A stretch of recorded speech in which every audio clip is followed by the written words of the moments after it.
안녕하세요. 우리 주님의 은혜가 함께 하시기를 빕니다. 그리고 신실하신 주님께서 우리의 삶을 긍휼히 여겨주시기를 바랍니다. 먼저 사도신경으로 우리의 신앙을 고백하겠습니다. 나는 전능하신 아버지 하나님 천지의 창조주를 믿습니다. 나는 그의 유일하신 아들 우리 주 예수 그리스도를 믿습니다.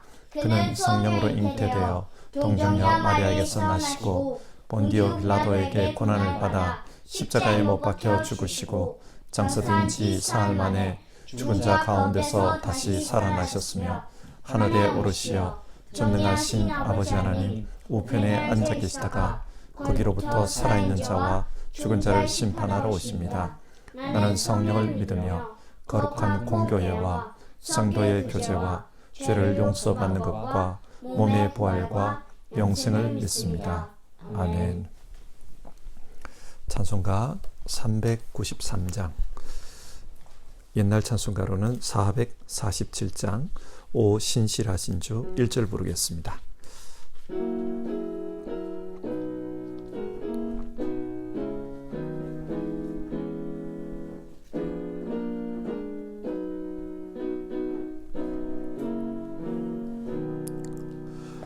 오 신실하신 주 내 아버지여 늘 함께 계시니 두려움 없네. 그 사랑 변찮고 날 지키시며 어제나 오늘이 한결같네. 오 신실하신 주, 오 신실하신 주, 날마다 자비를 베푸시며 일용할 모든 것 내려주시니 오 신실하신 주 나의 구주. 같이 기도하겠습니다. 신실하신 하나님, 어제나 오늘이나 한결같으신 그 사랑으로 우리를 사랑해 주시고 또 변함없는 그 은혜로 우리를 대해 주심에 감사를 드립니다. 하나님, 그 신실하심으로, 하나님의 그 신실하심으로 우리를 긍휼히 여겨주시기를 간절히 기도드립니다. 하나님, 우리가 사는 세상은 참으로 혼란스럽습니다. 세상적으로 볼 때 정치가, 경제가, 세계의 역사들이 너무나도 혼란스럽게 진행되고 있는 것을 봅니다.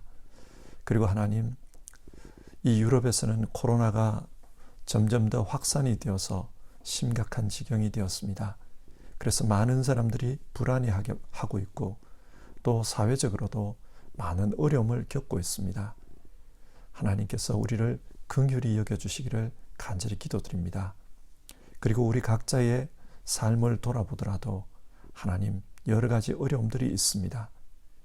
건강에 대한 어려움이 있고 또 심적으로 어려움을 겪는 부분들이 있고 생활에 있어서 쉽지 않은 그런 부분들이 있습니다.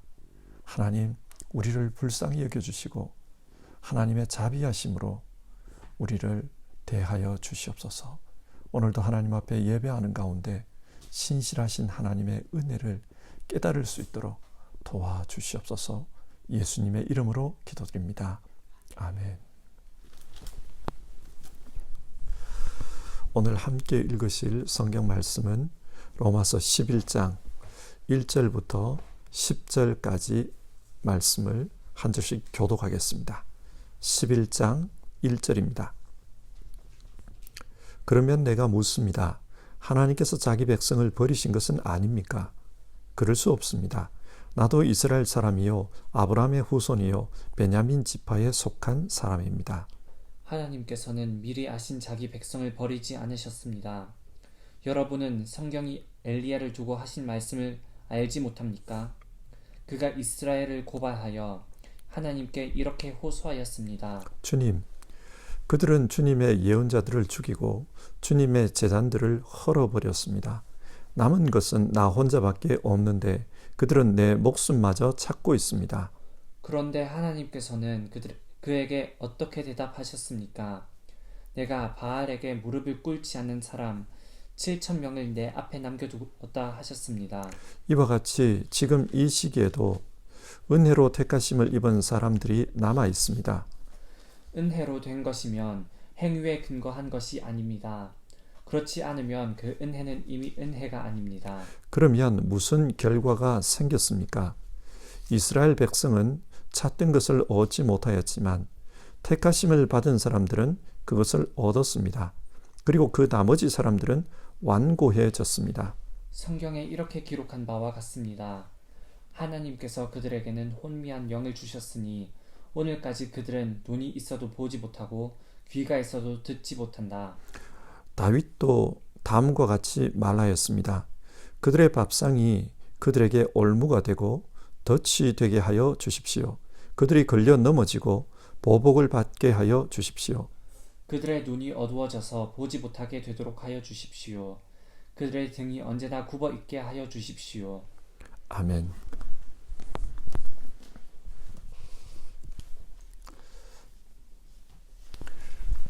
성경이 증언하는 하나님은 신실하신 분입니다. 사무엘상 15장에서 이런 말씀을 합니다. 이스라엘의 영광이신 하나님은 거짓말도 안 하시거니와 뜻을 바꾸지도 않으십니다. 하나님은 사람이 아니십니다. 그러므로 하나님은 뜻을 바꾸지 않으십니다. 하나님은 자신이 하신 말씀을 반드시 지키는 분이십니다. 그러면 하나님께서 이스라엘에게 어떤 말씀을 하셨습니까? 하나님은 예레미야 선지자를 통해 이스라엘 민족에 대해 이렇게 말씀하셨습니다. 나는 그들의 하나님이 되고 그들은 나의 백성이 될 것이다. 비록 당시 역사 속에서 이스라엘 민족은 하나님께 신실하지 못했지만 하나님은 여전히 그들을 자기의 백성으로 생각하고 있습니다. 그런데 로마서를 읽다 보면 어려운 부분을 만납니다. 어떤 부분입니까? 이스라엘 사람들이 구원자로 오신 예수님을 믿지 않은 것입니다. 바울이 전한 이 신칭이 복음에 따르면 그들은 구원을 얻을 수 없습니다. 그러면 하나님께서 이스라엘 사람들을 버린 것입니까? 그들은 내 백성이 될 것이다. 그렇게 말씀하셨는데 그들을 버린 것입니까? 그래서 구원을 얻지 못하는 것입니까? 해석하기 참 어려운 부분입니다. 하나님의 신실하심과 이스라엘의 불신, 우리는 이 문제에 있어서 어려움을 만납니다. 로마서 9장부터 11장은 이 어려운 문제에 대해 말씀하고 있는데 오늘 성경을 보면서 함께 생각해 봅시다. 먼저 바울이 질문을 던집니다. 1절, 하나님께서 자기 백성을 버리신 것은 아닙니까? 바울의 논리에 따르면 하나님께서 자기 백성을 버린 것처럼 그렇게 보입니다. 그래서 복음을 믿지 않습니다. 그러나 그의 대답은 1절, 그럴 수 없습니다. 여기서 그럴 수 없습니다. 이 말은 헬라어 희구법을 사용했는데 희구법은 강한 부정과 동시에 소원이 담겨져 있습니다. 그러니까 하나님은 이스라엘을 절대로 버리지 않았습니다. 그리고 버리지 않기를 바랍니다. 그런 뜻입니다. 그러면 바울이 하나님께서 이스라엘을 절대로 버리지 않았다고 말하는 근거는 무엇입니까? 첫 번째 근거는 자기 자신입니다. 바울은 자기 스스로를 나도 이스라엘 사람이요 아브라함의 후손이요 베냐민 지파에 속한 사람입니다. 그렇게 소개합니다. 그러니까 자기도 이스라엘 민족에 속한 자라는 뜻입니다. 이스라엘 민족에 속한 자로서 바울은 율법에 열심히 있었습니다. 바리새인이었습니다. 그래서 예수님의 교회를 박해하는 그런 일까지 했습니다. 당시 바울의 입장에서는 그것이 옳은 일이라고 생각했습니다. 그리스도인은 잘못된 신앙을 따르고 있다. 그렇게 생각했습니다. 하지만 바울의 이런 행동은 이신칭이 복음에 비추어 생각해 보면 절대로 구원받을 수 없는 모습입니다. 복음을 대적하는 자였기 때문입니다. 그래서 훗날 이때 자기의 모습을 돌아보며 나는 죄인 중에 괴수였다, 그렇게 고백합니다. 그런데 그런 죄인 바울에게 예수님께서 찾아오십니다. 그리스도인을 박해하기 위해 다메섹으로 가다가 도중에 빛으로 나타나신 그 주님을 만난 것입니다. 그리고 그때 바울은 십자가에 달려 죽으신 예수님께서 여전히 살아계시고 죽음의 권세로부터 부활했음을 알게 됩니다. 죽음으로부터 부활했다는 말은 그분이 하나님의 아들이라는 뜻이다. 바울은 그것을 깨닫게 되었습니다. 그래서 그는 예수님을 믿는 사람이 되었습니다. 그리고 남은 여생을 예수님의 사도로서 이방인을 위해 전도하는 역할을 했습니다. 자, 보십시오. 상식적으로 보면 예수님을 대적하던 바울이 어떻게 예수님의 사도가 될 수 있습니까? 상식적으로는 그 가능성이 별로 없습니다. 그런데 바울은 사도가 되었습니다. 어떻게 이런 일이 가능했습니까? 삼위일체 하나님께서 역사하셨습니다. 그래서 바울은 자신에게 역사했던 그 하나님을 생각해 볼 때 이스라엘 민족도 희망이 있다, 그렇게 생각하는 겁니다. 자기 같은 사람도 사도로 부르시는 하나님이라면 이스라엘 역시 하나님의 사람으로, 그리스도인으로 부르실 수 있다, 그렇게 믿는 겁니다. 그래서 하나님은 자기 백성을 절대로 버리지 않았다고 그렇게 단언해서 말하고 있습니다. 바울은 또 다른 예를 듭니다. 그것은 하나님께서 엘리야에게 하신 말씀입니다. 엘리야는 북왕국의 왕 아합이 다스릴 때 선지자로 활동했습니다. 아합이 어떤 사람입니까? 그는 북이스라엘의 가장 악한 왕을 상징합니다. 경제적으로 번성하기 위해 이스라엘의 바알 신앙을 퍼뜨렸던 왕입니다. 이 당시 하나님께서 엘리야에게 원하셨던 것은 북이스라엘에서 하나님이 살아계시다는 것을 나타내라, 그것이었습니다. 하나님을 대리하여 영적인 싸움을 싸우라는 겁니다. 그런데 엘리야는 그 영적 싸움에서 자신의 한계를 철저히 느꼈습니다. 마치 계란으로 바위를 치는 것과 같았습니다. 그래서 마지막에는 호렙산으로 도망치며 이런 말을 합니다. 3절인데요. 주님, 그들은 주님의 예언자들을 죽이고 주님의 제단들을 헐어버렸습니다. 남은 것은 나 혼자밖에 없는데 그들은 내 목숨마저 찾고 있습니다. 하나님을 믿는 사람들이 다 죽어버렸고 혹은 다 하나님을 떠나버렸다는 거예요. 이 싸움은 실패한 싸움입니다. 그렇게 하소연하고 있습니다. 그런데 그런 엘리야를 향해 하나님께서 어떻게 말씀하십니까? 4절인데요. 내가 바알에게 무릎을 꿇지 않은 사람 7,000명을 내 앞에 남겨두었다. 하나님은 이 영적 싸움에서 지지 않았다고 합니다. 아직도 하나님을 믿는 많은 사람이 남아있다고 합니다. 이스라엘에서 7은 완전수입니다. 그리고 1,000은 무수히 많다, 그런 뜻입니다. 그러니까 7,000은 무수히 많은 사람들이 남아있다, 그 말입니다. 실제로 엘리야의 후계자였던 엘리사를 생각해 봅시다. 엘리야는 아무도 안 남았다고 했는데 엘리사가 있었어요. 엘리야가 승진할 때 그의 겉옷을 던져줍니다. 그러자 엘리사가 갑절의 능력을 받아 이스라엘에 강력하게 하나님의 살아계심을 나타냈습니다. 아합의 집을 심판했던 예후는 어떻습니까? 그 역시도 하나님의 명을 받아 이스라엘에서 아합 집안을 철저하게 심판했습니다. 엘리야는 한 사람도 남아있지 않다고 했지만 하나님은 자기 백성들을 거기에 남겨두셨습니다. 이처럼 바울 시대 역시 눈에 보이는 것만으로 판단하면 이스라엘 사람들 중에 예수님을 믿는 사람이 없는 것처럼 보였습니다. 하지만 지금도 하나님께서 남겨주신 그런 사람들이 있다. 바울은 그렇게 믿습니다. 그래서 5절을 보면요. 이와 같이 지금 이 시기에도 은혜로 택하심을 입은 사람들이 남아 있습니다. 하나님의 은혜로 하나님께서 불러주신 그런 사람들이 있다는 거예요. 실제로 바울 당시에 많은 유대인들이 복음을 믿고 또 그 복음을 증거하는 삶을 살았습니다. 바울은 이런 하나님의 역사를 믿기 때문에 절대로 하나님이 이스라엘 민족을 버린 것이 아니다. 그렇게 단언합니다. 그러면 이런 질문이 생깁니다. 하나님은 이스라엘 민족을 버리지 않았는데 왜 현실적으로 이스라엘 사람들은 복음을 대적하는가? 이런 질문이 생깁니다. 그래서 바울은 7절에서 이런 현상을 어떻게 봐야 할까 질문합니다.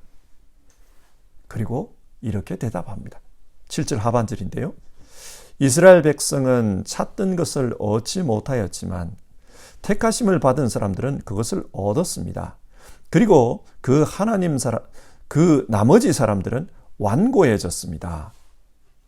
하나님은 여전히 은혜를 베풀며 자기 백성을 부르고 있습니다. 그래서 택하심을 받은 사람들은 그 은혜를 경험합니다. 물론 많은 사람들이 하나님의 은혜를 찾지 못했다는 겁니다. 이스라엘 중에도 하나님의 부르심의 은혜를 경험한 사람들이 있습니다. 많은 경우 하나님의 이 은혜에 대해 완고해져 있는 것이 현실이지만 하나님의 부르심의 은혜를 입은 자들도 있습니다. 7절에서 완고해졌다. 이 말은 마음이 돌처럼 딱딱해졌다. 그런 뜻입니다. 마음이 딱딱해지면 자기 생각만 맞고 다른 사람 생각은 틀렸다고 생각합니다. 스스로 외골수가 되는 겁니다. 그러다 보니 지금 하나님이 어떻게 일하고 계시나 하나님의 역사를 보지 못하게 됩니다. 이런 상황을 보며 바울 사도는 이사야서 29장에 나오는 말씀을 인용합니다. 8절인데요. 하나님께서 그들에게 혼미한 영을 주셨으니 오늘까지 그들은 눈이 있어도 보지 못하고 귀가 있어도 듣지 못한다. 내면에 자기 의가 가득하다 보니 심령이 혼미해졌다는 거예요. 그래서 영적인 분별력이 없습니다. 하나님의 역사를 보지를 못합니다. 예를 들어 이단에 빠진 사람들 중에도 세상적으로 똑똑한 사람들이 많습니다. 그런데 똑똑해도 자기 논리에 빠져 마음이 딱딱해져 버리면 남들이 보는 그 이단의 문제점을 자기는 못 보는 겁니다. 그래서 계속 이단에서 맹목적으로 신앙하는 그런 경우가 있어요. 마음이 딱딱해졌다. 그래서 지금 이스라엘 사람들이 하나님의 역사를 못 보고 있는 거다. 바울은 그렇게 말합니다. 그리고 9절과 10절 다윗은 이런 마음이 완고한 자를 향해 저주의 말을 했다는 겁니다. 이처럼 당시 이스라엘 사람들 중에도 자기 신앙의 선입관에 빠져서 하나님의 은혜를 보지 못하고 깨닫지 못하고 그래서 신앙적으로 어려움에 빠진 사람들이 많다. 그 이야기를 합니다. 자, 오늘 성경 말씀을 한번 정리해 봅시다. 바울은 왜 이스라엘 민족이 복음을 믿지 않을까? 이 문제에 대해서 고민하고 있습니다. 하나님께서 이스라엘 민족을 버리신 것일까? 그래서 이스라엘 민족이 이렇게 복음 앞에서 완고한 모습으로 살아가는 것일까? 바울의 대답은 아니라고 합니다. 하나님은 신실하기 때문에 자기가 선택한 백성을 결코 버리지 않는다. 그렇게 믿습니다. 이렇게 믿는 근거가 무엇인가? 바울은 자기 자신을 예로 듭니다. 과거 자기 자신도 죄인 중에 괴수로 살았지만 하나님께서 은혜를 베풀어 주셔서, 신실하신 하나님께서 은혜를 베풀어 주셔서 하나님의 사도가 되게 해주셨다는 겁니다. 그리고 엘리야 시대에도 모든 사람들이 하나님을 버리고 변절한 것처럼 보였지만 신실하신 하나님께서 남겨놓은 사람들이 있었다. 그 이야기를 합니다. 그리고 그것에 근거해서 지금 우리 시대에도 남겨놓은 자들이 있다. 그렇게 대답합니다.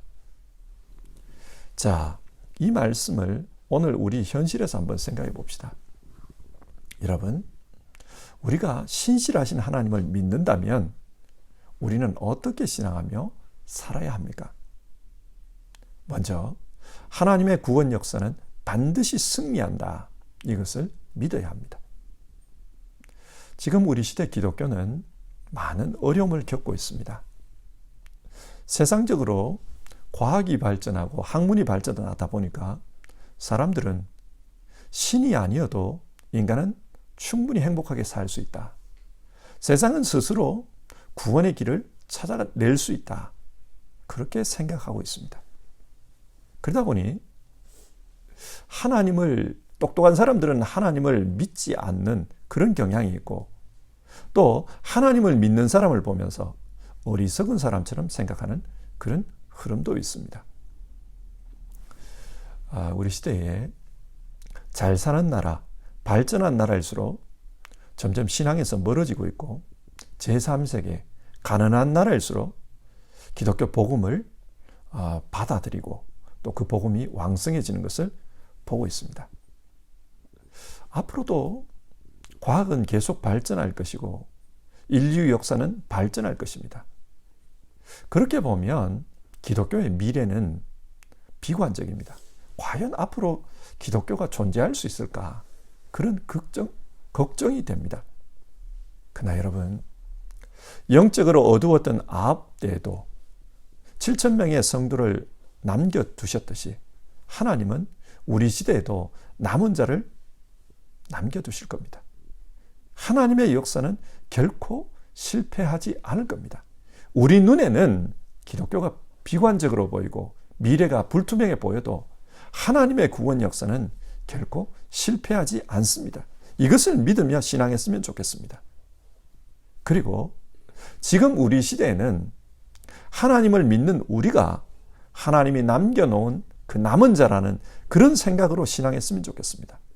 아합 시대 엘리야가 그 어려움 속에서도 하나님께 신실했던 것처럼, 하나님이 남겨놓은 남은 자로서 신실했던 것처럼 우리 역시 우리 시대에 하나님이 남겨놓은 남은 자다.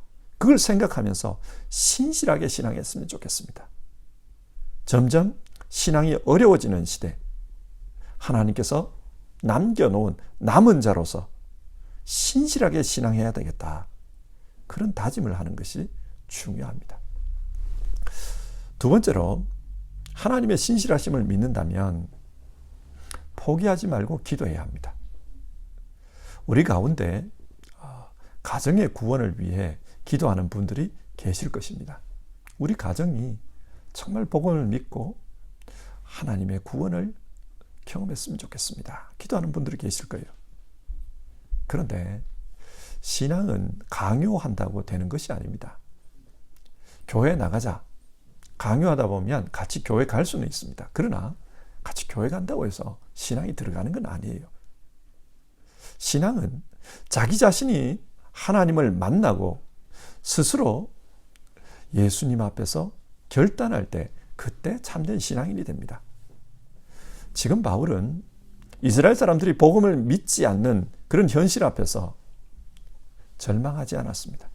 대신에 신실하신 하나님께서 이들을 포기하지 않을 것이다.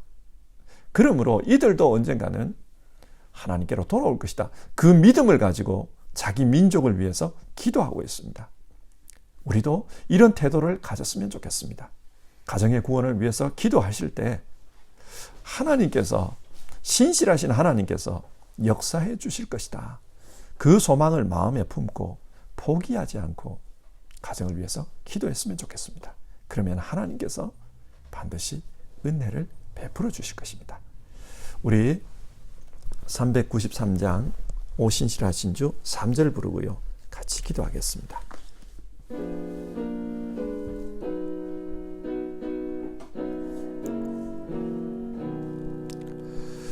내 죄를 사하여 안위하시고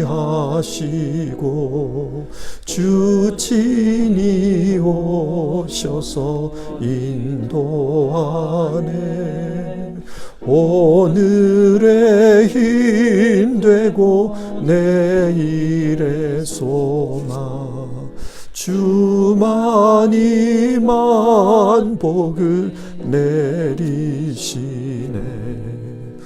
오 신실하신 주, 오 신실하신 주, 날마다 자비를 베푸시며 일용할 모든 것 내려주시니 오 신실하신 주 나의 구주. 함께 기도하겠습니다. 오늘 성경은 이스라엘 구원과 관련해서 하나님의 신실함에 대해 말씀합니다. 우리 시대를 바라보면 교회에 대해서, 기독교에 대해서 많은 염려가 됩니다. 그러나 신실하신 하나님께서 일하고 계신다. 그것을 믿고 낙심하지 않았으면 좋겠습니다. 뿐만 아니라 가정의 구원을 위해서 기도하고 계시는 분들도 이 신실하신 하나님을 믿고 포기하지 않고 기도했으면 좋겠습니다. 오늘 이 아침에 같이 기도합시다. 신실하신 하나님, 우리 시대에 기독교를 인도해 주시옵소서. 신실하신 하나님의 구원 역사는 늘 승리한다는 것을 보여주시옵소서. 그리고 신실하신 하나님, 우리 가정의 구원을 도와주시옵소서. 이 가정에 온전한 신앙을 베풀어 주시옵소서. 그리고 신실하신 하나님, 나 자신의 신앙이 끝까지 하나님 앞에 신실할 수 있도록 도와주시옵소서. 우리 이 기도 제목으로 같이 기도해 봅시다.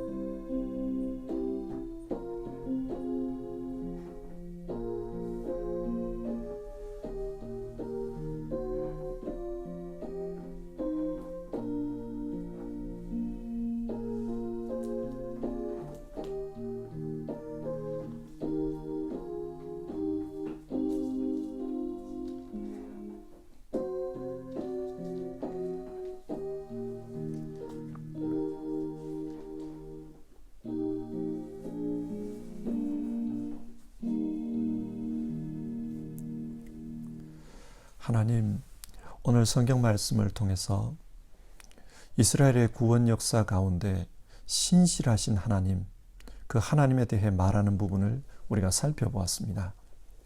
바울은 눈에 보이는 현실만을 보면 참 이스라엘이 왜 이럴까 비관적으로 보였지만, 그러나 그 가운데서도 신실하신 하나님의 역사를 믿기 때문에 그는 마음에 힘을 내고 계속해서 자기 민족을 위해 기도하는 것을 봅니다.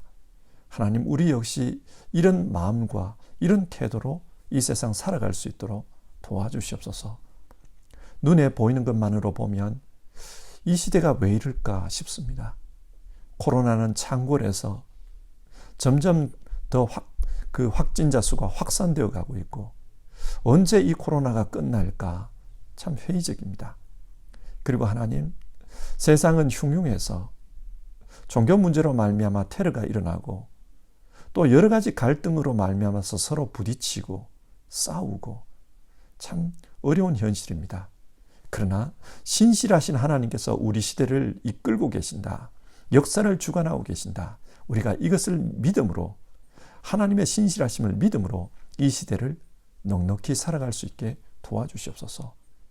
우리 한 개인 개인의 삶 역시 신실하신 하나님께서 붙들고 계신다는 그 믿음으로 살게 하시고, 그래서 신실하신 하나님 앞에서 이 시대의 남은 자로서 정말 신실하게 살아야 되겠다, 그렇게 결단하고 살아가는 우리 모두 되기를 간절히 기도드립니다.